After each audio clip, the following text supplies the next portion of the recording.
যারা উৎসবে বাধা দেয় তাদের উল্টো করে ঝোলানো উচিত। এবার বেলাগাম দিলীপ ঘোষ। দুর্যোধনরা ধর্ম সংস্কৃতিকে অপবিত্র করছে, তাদেরকে প্রকাশ্যে জুতো মারার নিদান দিলীপ ঘোষের। পাল্টা দিলীপ ঘোষকে জোকার কটাক্ষ তৃণমূল নেতা অসিত মজুমদারের। শান্তিনিকেতন নাকি ফরেস্ট ডিপার্টমেন্ট বলেছে কোনো হোলি খেলা যাবে না, এত লোক খেললে নাকি সেখানে দূষণ হবে। আমি জানি না কার মাথায় এটা এসছে, এই ধরনের বলা স্পর্ধা কে করতে পেরেছে। আমাদের উৎসবেতে পলিউশন হয়, ধুলো হয়, বাকি দুনিয়াতে কারো কিছু হয় না, তখন কেউ ওখানে পলিউশন দেখতে যায় না। পুরো বীরভূম জেলাটা লুট হয়ে গেল, ইট বালি পাথর কয়লা লুট হয়ে গেল, সেখানে প্রদূষণ হয় না, পরিবেশ খারাপ হয় না। কোন দাদার মাথায় এটা এসছে যে হোলি খেললে প্রদূষণ হয়? আমি প্রথমবার শুনলাম। তাকে তো উল্টো করে টাঙানো উচিত ওখানে দেখে এরকম লোককে, নাহলে আমি গিয়ে টাঙবো ওকে, যারা আমাদের উৎসবে বাধা দেবে। এই ধরনের দুর্যোধনরা এই কলিযুগে আমাদের ধর্ম সংস্কৃতি অপবিত্র করছে, তাদেরকে প্রকাশ্যে জুতো মারা উচিত।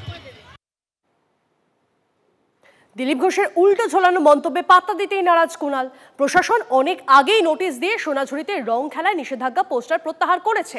খবর রাখেন না বলেই ওনাকে মেদিনীপুর থেকে তুলে দুর্গাপুরে এক্সপোর্ট করে পার্টি হারিয়ে দিল, সেটাই ধরতে পারেননি। খোঁচা কুণালের। পাগল তো সবসময় যদি একজনকে উল্টো বোঝে তো মহা মুশকিল। উনি জেনে রাখলে ভালো করবেন। প্রশাসন নোটিশ দিয়ে জানিয়ে দিয়েছে, এই নিয়ে বিকৃত প্রচারের কোনো অবকাশ নেই। উনি খবর রাখেন না, জানেন না, ওই জন্যই ওনাকে কবে মেদিনীপুর থেকে তুলে দুর্গাপুরে এক্সপোর্ট করে পার্টি হারিয়ে দিয়ে গেল সেটাও ধরতে পারেননি। আপডেটেড থাকতে হবে তো দিলীপ বাবু। দিলীপ ঘোষের এই মন্তব্যের তীব্র বিরোধিতা শিক্ষামন্ত্রী ব্রাত্য বসুর। এটাই বিজেপির সংস্কৃতি, তো ব্রাত্যর। বিজেপি এরকম জুতো টুতো মারার নিদান যদি দেয় সেটা বিজেপির সঙ্গে যায়। দোল খেলতে হবে, দোল মানে রঙের যে রাধাকৃষ্ণের যে দোল যাত্রা, যেটা আমাদের বৈষ্ণবীয় ধর্মের সঙ্গে এখন শাক্ত হয়ে এখন আমাদের গোটা বাংলার উৎসব হয়ে গেছে, সেটা পালন করতে হবে। আর এই একই সঙ্গে শান্তি এবং সংযম দুই বজায় রাখতে হবে। দেখুন এখন পরিস্থিতি যা, হুঁশিয়ারি পাল্টা হুঁশিয়ারিতে এই ফাগুনেও হাওয়া গরম। বেলাগাম মন্তব্যের জেরে দলকে শোকজের জবাব দেবেন কি হুমায়ুন?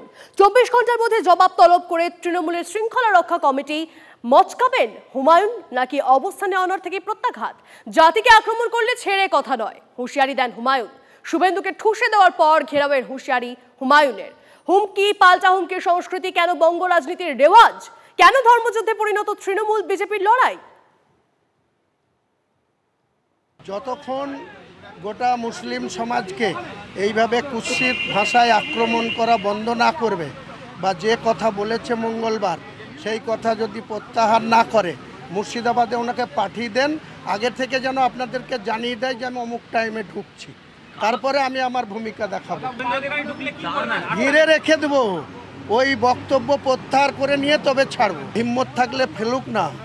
উনি বলছে তো যে ওনার কেশাগ্রহ স্পর্শ করলে এই করব ওই করব, তা আগে একটা বিধায়ককে চাংদোলা করে দেখান না, কত হিম্মত দেখব। আমার জাতিকে আক্রমণ করবে আমি বলবো না, আমার কাছে আগে দল না, আগে আমার জাতি। আপনি লিখে দেন, আমি ওসব পরোয়া করি না। আমার জাতিকে অ্যাটাক করবে আর আমি শুভেন্দুকে ছেড়ে দেবো? কোনো মতেই ছাড়বো না, প্রত্যাহার করতে হবে। নাহলে মুর্শিদাবাদে যেতে দিন, দেখাবো মুর্শিদাবাদে হুমায়ুন কবির স্পটে না থেকেও শুভেন্দু অধিকারীর কি অবস্থা করব। আমি আপনাকে চ্যালেঞ্জ।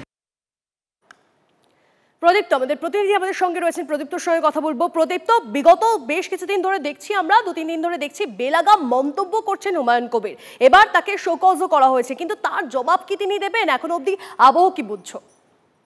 এখনো পর্যন্ত তার কাছে শোকজের চিঠি পৌঁছায়নি, অন্তত তেমনটাই তিনি দাবি করছেন। এবং তার সঙ্গে আমাদের এই শোকজের বিষয়ে যা কথা হয়েছে, তিনি বলছেন যে আমার জাতি আগে আর দল পরে। ফলে দল যদি আমার কাছে এই বিষয়ে জানতে চায় তাহলে আমি যে মন্তব্য করেছি সেই মন্তব্যেই আমি অনড় থাকবো। যদিও অতীতে দেখা গিয়েছে যে হুমায়ুন কবিরের ক্ষেত্রে দল যখন শোকজ করেছে, হুমায়ুন কবির সংবাদ মাধ্যমের সামনে তার যে অবস্থান সেই অবস্থান কিন্তু বদলে ফেলেছিলেন। এক্ষেত্রেও তিনি কি করবেন সেটা সময় বলবে। তবে হুমায়ুন কবিরের দাবি, এখনো পর্যন্ত তিনি বিধানসভার শৃঙ্খলা রক্ষা কমিটির প্রধান, শোভনদেব চট্টোপাধ্যায়ের মারফত এই যে শোকজ যাওয়ার কথা সেটা তার কাছে পৌঁছায়নি। তিনি শোকজ দেখে তারপর জবাব দেবেন। তবে মমতা বন্দ্যোপাধ্যায় কিন্তু এই ক্ষেত্রে যথেষ্ট কড়া। তিনি বলেছেন যে প্রয়োজনে সাসপেন্ডও করা হতে পারে হুমায়ুন কবিরকে, এবং হুমায়ুন কবিরের পাশাপাশি সিদ্দিকুল্লাহ চৌধুরীর ক্ষেত্রেও কিন্তু দল কড়া অবস্থান নিয়েছে, এবং মমতা বন্দ্যোপাধ্যায় স্পষ্টই জানিয়েছেন যে আপনি আর মুখ খুলবেন না। তার কারণ হুমায়ুন কবিরের পাশাপাশি সিদ্দিকুল্লাহ চৌধুরীও কিন্তু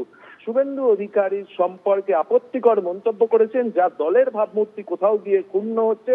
সেই কারণেই তৃণমূল কংগ্রেসের নেত্রী এক্ষেত্রে যথেষ্ট কড়া অবস্থান নিচ্ছেন বলেই তৃণমূল নেতৃত্বের দাবি। বেশ, নজর রাখো প্রদীপ্ত, ধন্যবাদ।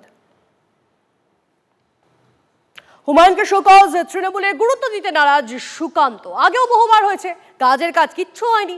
জামাতের বন্ধুরাই রাজ্যের শাসন ব্যবস্থা চালাচ্ছে, মুখ্যমন্ত্রীর কিছু করার ক্ষমতা নেই। তো সুকান্ত মজুমদারের বহুবার শোকজ হয়েছে, কি হয়েছে এতে তো আমরা কিছুই মনে করছি না। এর আগে তো এই হুমায়ুন কবির বলেছিল যে ভাগীরথীতে ভাসিয়ে দেবো হিন্দুদেরকে কেটে।